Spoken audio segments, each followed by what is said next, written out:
This is CBC Winnipeg News.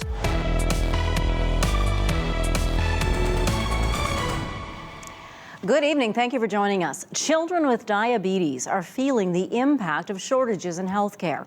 Too few nurses means a specialized clinic is now canceling appointments. The CBC's Alana Cole explains. We've been hearing about the nursing shortage throughout the pandemic. Today, we're learning how it's affecting kids at the only pediatric diabetes clinic in Manitoba.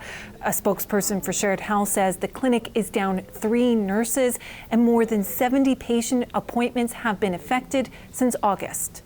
Trevor Kirchenoff has an 11-year-old with type 1 diabetes. He's one of the founders of an advocacy group. He says the clinic provides education and continuing support for families so they can manage the disease. But he's hearing over and over appointments are being canceled. Type 1 diabetes is a very serious and daunting disease to manage. You have to give your child insulin every day, multiple times per day. And if you give your child too much insulin, your child could die.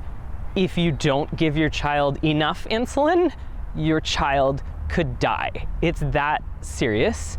And there are a lot of different factors that affect how much insulin a person might need. Shared Health says one nurse at the clinic has left, another is on leave, and one has been seconded to work at HSC Children's, which has been dealing with staffing challenges.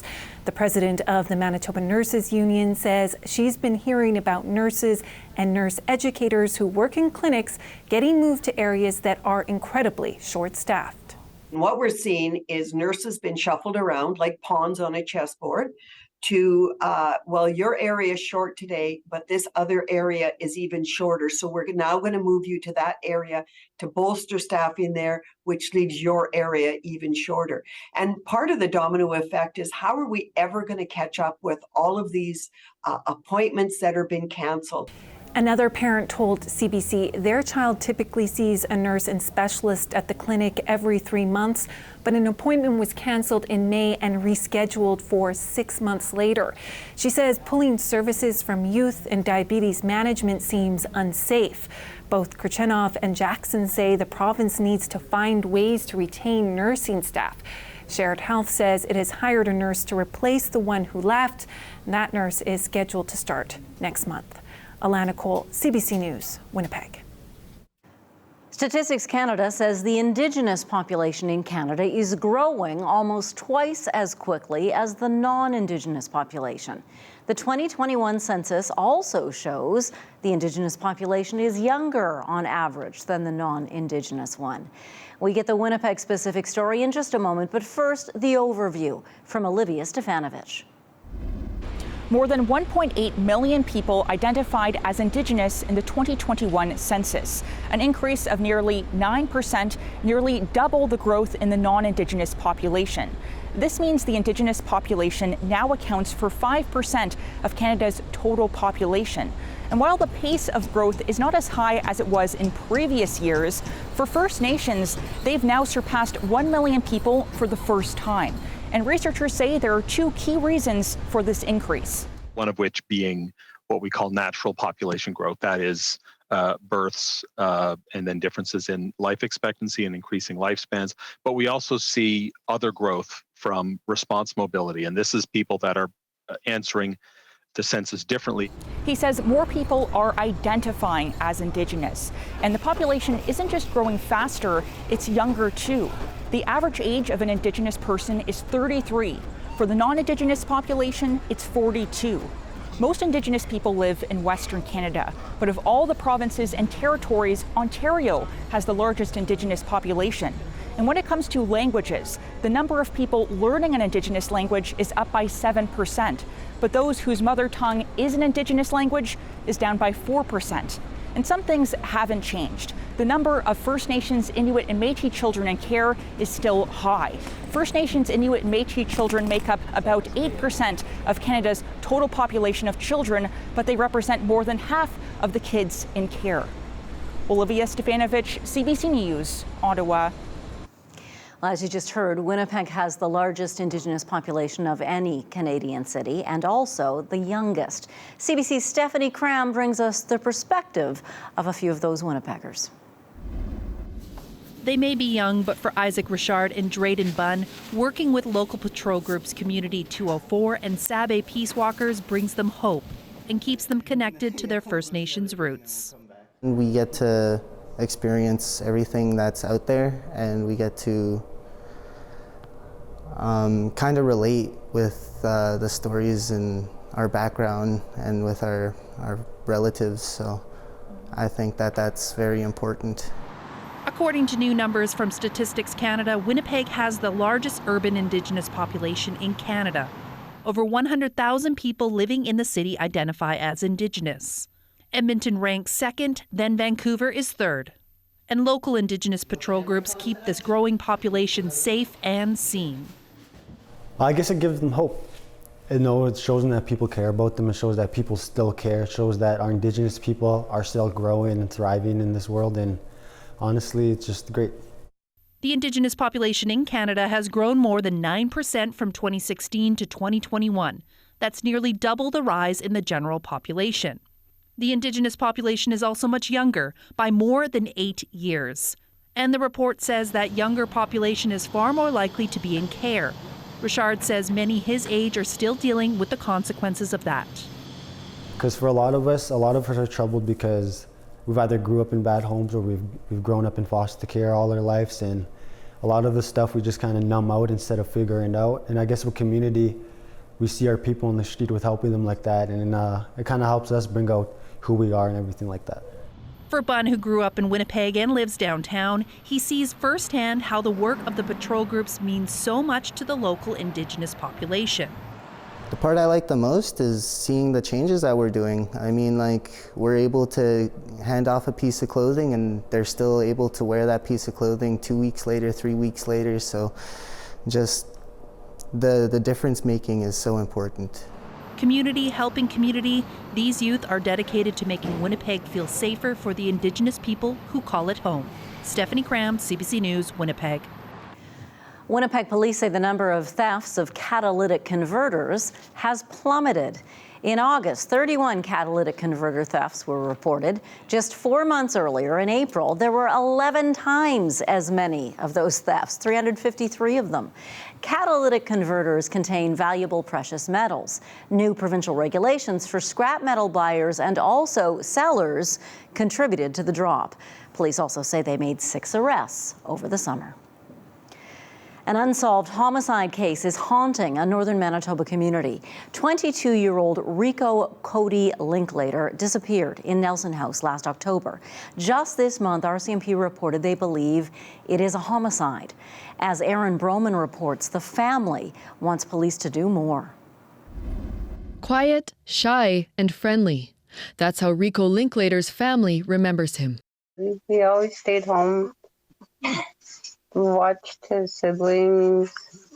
He'd cook, he'd clean. He did everything for his siblings. And his parents. He was last seen at a party in Nelson House almost a year ago. Family reported him missing. Community members searched for months, and family is still looking. Despite rumors Rico was killed, the case wasn't investigated as a homicide until now.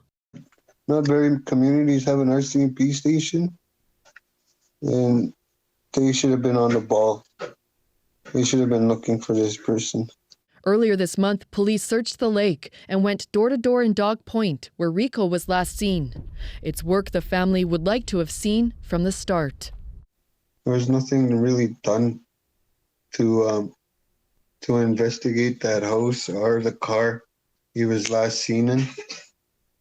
Like the house was just burnt a few months ago, and yeah, they could have acted quicker to make it an actual homicide. An RCMP spokesperson says the case began as a missing persons investigation made difficult by the community's terrain and geography. The spokesperson says investigators are working diligently on the file. The family hopes police speak with the people who Rico was seen with last. And that's what we need, people to come forward. So we can get closure for this family. Not only the family, the community. Everybody wants to know what happened to Rico. The family believes a few people know the truth. Come forward. Bring closure for this family, you know. It's really hard seeing my brother-in-law go through this. My sister-in-law. It's hard for them. Not only that, their siblings are wondering where their brother is. They want police to do more for a family waiting almost a year for some closure. Aaron Broman, CBC News, Winnipeg. Sheila North is running to be the next Grand Chief of the Assembly of Manitoba Chiefs. North recently worked as a journalist and anchor here at CBC Manitoba. She recently resigned. She is a member of Bonabonabee Cree Nation. She served as Grand Chief of Manitoba Keewatin-Nawi Okimakanak from 2015 to 2018. AMC voted recently to remove Arlen Dumas as its Grand Chief over allegations of sexual misconduct. The AMC by-elections will be held on October 25th, 26th, and 27th.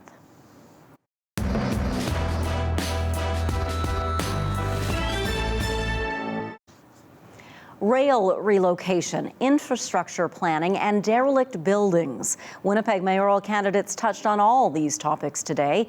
CBC's Cameron McLean has more on what they're promising. Robert Falcon-Willette wants to study the costs and benefits of moving the CPR Winnipeg yards out of the city. A considerable amount of Winnipeg's multi-billion-dollar infrastructure deficit is tied up in overpasses, underpasses, and replacing bridges around rail lines and rail yards. Do we want to spend those billions of dollars working around the problem or actually solving it?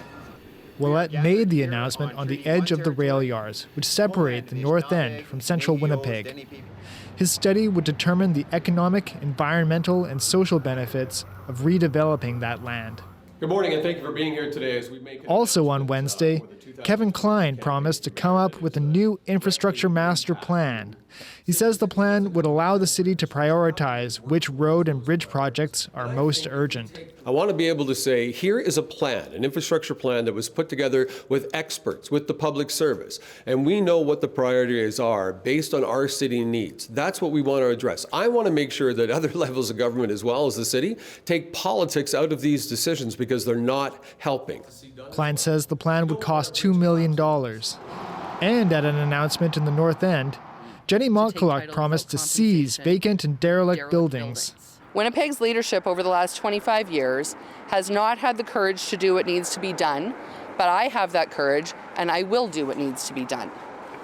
The taking title without compensation process exists for a reason, so that it can be used to keep our neighborhoods safe. The city spokesperson said no properties have been seized under the vacant buildings bylaw in the last 5 years.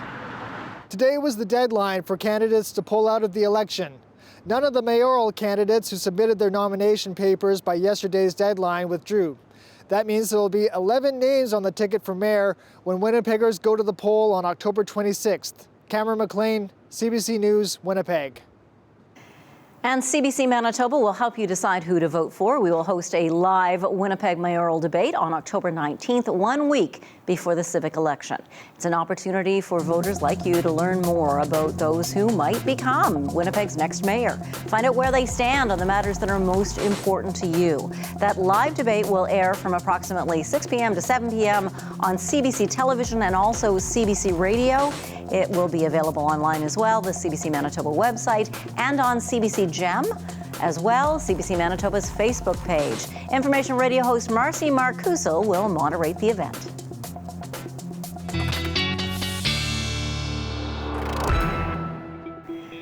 Riley Laychuk joins us now as our weather specialist. People who have plants, tomatoes in the garden, they're going to want to take note to what you have to say. They will want to take note, bring them inside, cover them up, do what you have to do. We are looking at some fairly cool conditions really right across southern Manitoba through the evening into the early part of tomorrow.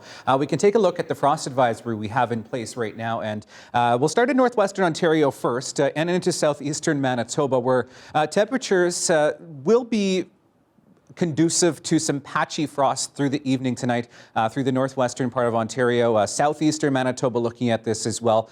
Temperatures close to that freezing mark tonight. Could even see some in the below freezing, especially in the southwestern part of the province. Now, you notice the Red River Valley is not in this frost advisory, nor is the city of Winnipeg, but temperatures will still get into that risk of frost area through the evening tonight. Southwestern Manitoba is where we're keeping an eye on tonight, because we could see, especially around Brandon down towards Melita, temperatures dipping down below the freezing mark, even as cold as -1 in some places tonight. So we'll break down the temperatures regionally a little bit later in the program. 13 degrees right now. Winds still out of the north, up to about 22 kilometers an hour right now. Not much of a gust out there as well. A bit of a breeze today is what we really saw outside today. Still seeing some patchy shower activity moving through, some hit and miss showers really moving through the Red River Valley into the Interlake. Even as far west as Portage la Prairie, seeing some on and off showers as we get into the early part of the evening here.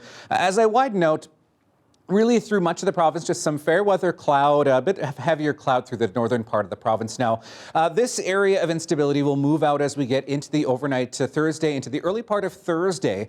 We see an area of high pressure moving in, and what this will do is really clear our skies out into the early part of tomorrow morning and really allow those temperatures to drop close to that freezing mark, hence that risk, I should say, of some patchy frost through the early part of tomorrow morning. That quickly moves out, and we see our next weather maker beginning to move in. We have some instability beginning to move in Friday associated with a low pressure system here skirting along the international border. This will spread some rain throughout the southern part of the province. Could see some higher amounts really through southwestern Manitoba. We'll take a look at that. Really, over the next 24 hours or so, really not seeing much in the way of accumulations. It's really not until we get into Friday where we start to see some of these heavier projections for accumulation through the day on Friday. Could even see, Turtle Mountain, Boissevain, Killarney could even get into that 10 to 20 millimeter range, but otherwise just, 1 to 5 millimeters generally across the province, the southern part of the province into Friday. Down to 1. This is our early morning low tomorrow with that risk of frost really widespread across southern Manitoba. 4 degrees with light winds to start the day tomorrow. 16 under sunshine tomorrow. Winds out of the south at 20. So pleasant tomorrow once we start to see that frost starting to burn off. 13 with those showers on Friday. Saturday, seeing a chance we could see some showers through the morning, cloud cover through the afternoon, and then a sunny 18 degrees on the way for Sunday. The weather update is brought to you by Home Equip, your trusted local source for Pride Mobility scooters. From sales to rental and repair, our team is here to serve you.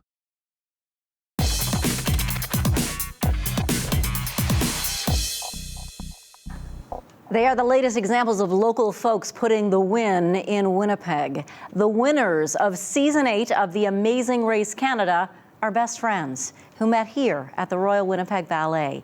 Their journey on the reality competition show is being called one of the most inspirational in the show's history. CBC's Marjorie Dow spoke with the duo today following the season finale last night. Winnipegger Catherine Reeford-Ledlow and her best friend Craig Ramsey are celebrating their big win today. The pair, also known as Team Broadway, are the winners of Season 8 of The Amazing Race Canada.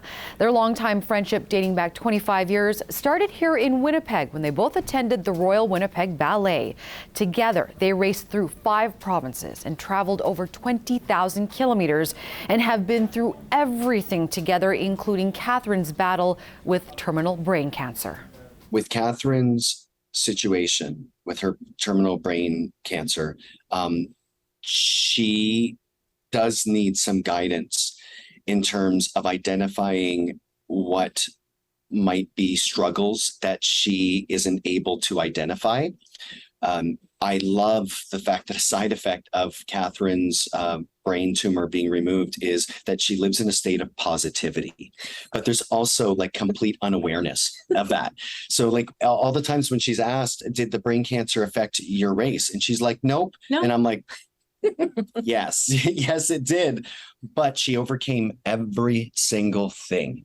And we have that friendship where I'm able to sit down with her and she asks me to identify what she needs to do to work on herself, which is a heartbreaking moment for me, but she's able to pull through and do that. She rewires her brain and she refuses to let anything get in her way. She is a true warrior. So it was really special to me to be with my best friend and travel Canada. And having gone through what we've been through just proved to me that anything that I put my mind to, anything that I really decide I want to do, I can get through because I ask for help. I ask for help from him. I ask for help from my husband. I ask for help from my family. I get so much support and so much love. And I want to give that back to everybody else by, being an advocate for brain cancer and being an advocate for people that have terminal illnesses and terminal diseases. Except you didn't ask my help during the goat challenge. You actually told me to shut up. And I'm grateful that you did because you saved the day. Catherine, I have to ask you an update on your health. How are you doing? Great. I mean, I had an MRI last Friday and I get the results this Friday. So I'm a little bit in the scanxiety mode, but every 3 months I have them. So hopefully Friday I'll get some good news. Was there something that you'll cherish or take away or is just memorable overall? Well, it's a huge relief that we can actually say that we won. Yeah. We've been holding it back for so long. It just felt like an exhale. Yeah. Yeah. He's the person that makes me laugh. I have laughed so hard. I cried so many times on this race, like mostly in our hotel when the stress was not there. Please stop. Okay. I mean, the whole race collectively was just an incredible experience. But at the end, when we were crowned the title holders of Amazing Race Canada Season 8, just the amount of pride I have in Catherine. And in you. Well, thank you. Yeah. That we did this together. And I just think back at 25 years ago, telling young Catherine and Craig, these are the adventures you're going to have. I know that's, I haven't even thought about that. That's insane. Yeah. Yeah. I'm really overwhelmed with the amount of love and support that the LGBTQ community has shown me. And they say that I proudly represented them, and thank you for that. Team Broadway says they're going to take some of the $250,000 they won and give it back to the place they met. They say they plan to start a scholarship fund at the Royal Winnipeg Ballet to help future dancers achieve their goals. Marjorie Dowhouse, CBC News, Winnipeg. Thank you, Marjorie. What a great couple of people. Hey, don't forget to subscribe to our CBC Manitoba YouTube channel. Your latest headlines are there on the page. So is our newscast. So if you missed something, you want to see it again, you want to share it with a friend, it's all there. After the break, we'll bring you the latest in national and international news. You're watching CBC Winnipeg News.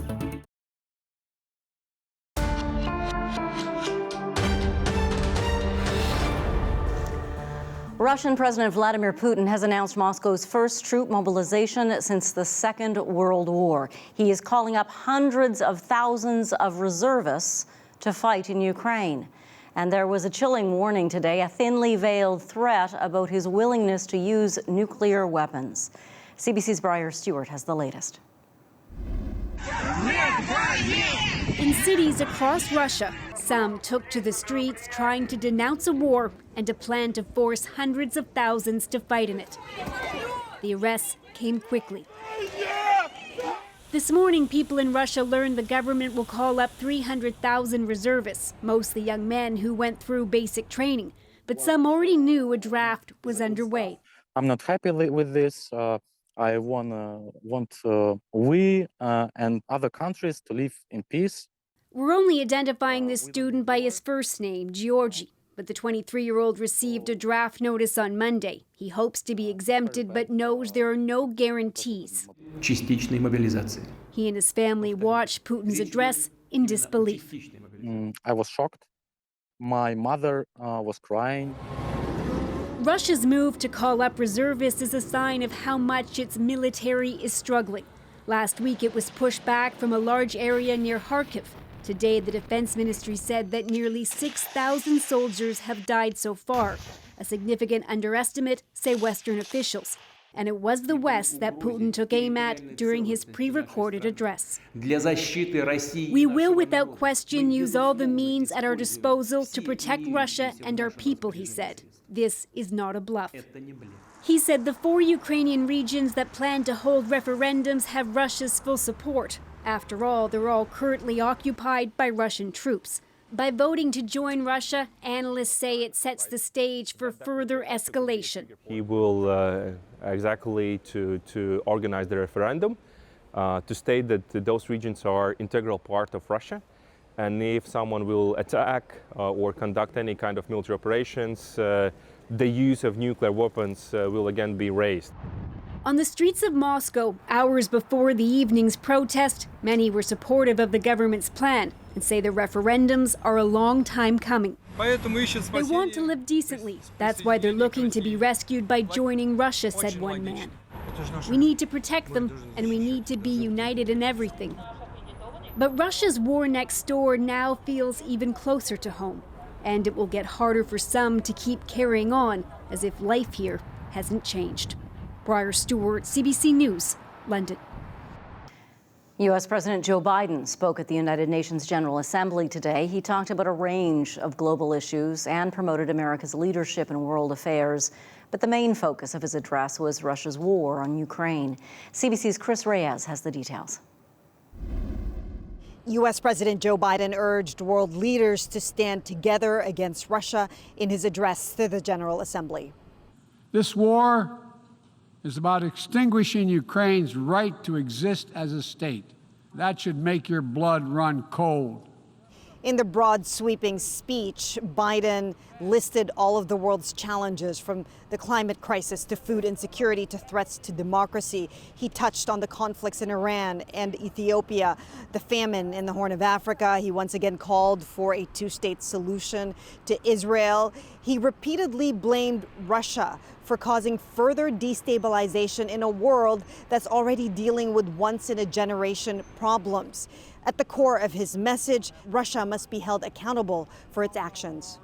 Because if nations can pursue their imperial ambitions without consequences, then we put at risk everything this very institution stands for, everything. On the heels of a brand new message from Russian President Vladimir Putin threatening to use all means necessary to protect Russia's sovereignty, Biden accused Putin of making irresponsible nuclear threats. A nuclear war cannot be won and must never be fought. Biden said it's the responsibility of all member nations to protect and defend the UN Charter. My fellow leaders, the challenges we face today are great indeed, but our capacity is greater. Our commitment must be greater still. And finally, Biden called for reforms to the Security Council, saying that it needs to be more inclusive. He suggested expanding the number of seats, both permanent and non-permanent, and urged the permanent members of the Security Council to limit their use of veto powers. Chris Reyes, CBC News, New York. Thousands of officers from across Canada and the United States turned out today for the funeral of slain Toronto police officer Andrew Hong.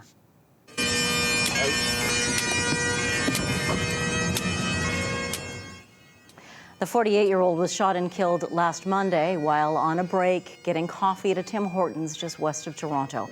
Police are calling it an ambush. Hong was a 22-year veteran of the force and spent 19 years with traffic services. 2 other people died. 2 were injured in the series of shootings. CBC News has confirmed the federal government is leaning toward dropping a number of COVID-19 travel rules, possibly as soon as next week. That includes testing requirements and the ArriveCan app. Sophia Harris has the details. When I opened it up, I thought, oh my God, what is this? American Kathy Pedlewski was overwhelmed when she first read this long list of instructions included in her COVID-19 home test kit. Pedlewski was randomly selected to take the PCR test when crossing into Canada last month for a day trip to Niagara-on-the-Lake, Ontario. Rotate the swab. Pedlewski had to do the test herself, while a health professional supervised by video conference on Pedlewski's smartphone. Then she had to courier the test to a specified address. It ruined my day. And the final straw, the drop. Really? You know, go out of my way. I don't even know where I'm going to find a FedEx. Pedlewski says she won't return to Canada until the random test is dropped. Several tourism organizations also want it nixed. It's a very stressful situation for the guests. This tourism director in Northern Ontario says visitors to the area can face big challenges if they're selected for the take-home test because some regions have spotty cell service and no FedEx drop-off sites. We're hearing from guests that they won't be back because it's been such a negative experience. Until the testing is gone, they're not coming back. And Pedlewski questions the purpose of the program as her negative test result arrived after she returned home. I didn't see how this was protecting Canadian citizens. Ottawa has earmarked up to $1 billion for arrival testing and says the program helps monitor COVID-19 transmission coming from abroad. But some medical experts say you can get the same results for much cheaper by testing wastewater. You can look at wastewater coming in on different flights. You can measure it at airports. There's just lots of different ways that you can do this creatively. We'll come back to that issue separately. On Tuesday, Health Minister Jean-Yves Duclos declined to talk about ending random testing, but suggested an announcement is coming. Sophia Harris, CBC News, Toronto. Hurricane Fiona is gaining strength after hitting Turks and Caicos. It is now a Category 4 hurricane, packing winds of 215 kilometers per hour as it heads north toward Bermuda.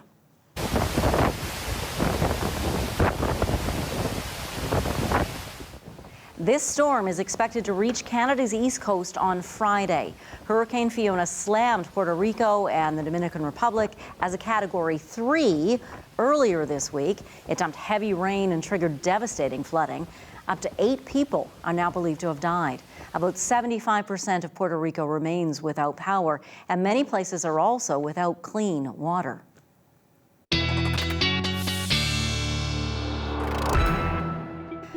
Our weather specialist Riley Laychuk joins us again. Now, hopefully, the storm is going to lose strength before it hits Atlantic Canada. What are we expecting? Well, you know, it's still gaining strength out in the Atlantic, Janet. We can show you the graphic right now. This is from the National Hurricane Center. You can see sustained winds, 215 kilometers an hour right now, just off the coast of Turks and Caicos at the moment. And if we advance, you can see that as we get into the next 48 hours here, really just gaining strength at this point up to 220 kilometers an hour early in the morning tomorrow as it continues to move north, really not losing a lot of strength even until we get early in the morning on Friday up into just off the coast of Nova Scotia here. So I can move the map in a bit here and show you a little bit closer in detail. Approaching the Maritime provinces as a Category 3 hurricane, quickly losing strength as it gets toward the coast of Nova Scotia. 165 kilometer an hour, sustained winds early in the morning on Saturday.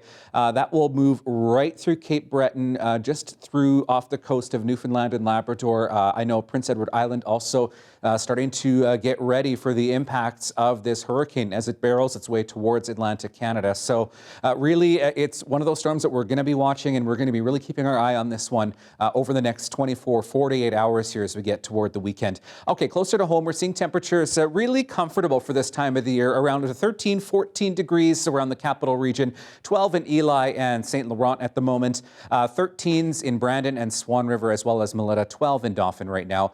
Moving into northern Manitoba, starting to see some single-digit temperatures. Norway House at 9, 10 in Thompson and Gillam right now, 11s up the northwestern part of Manitoba.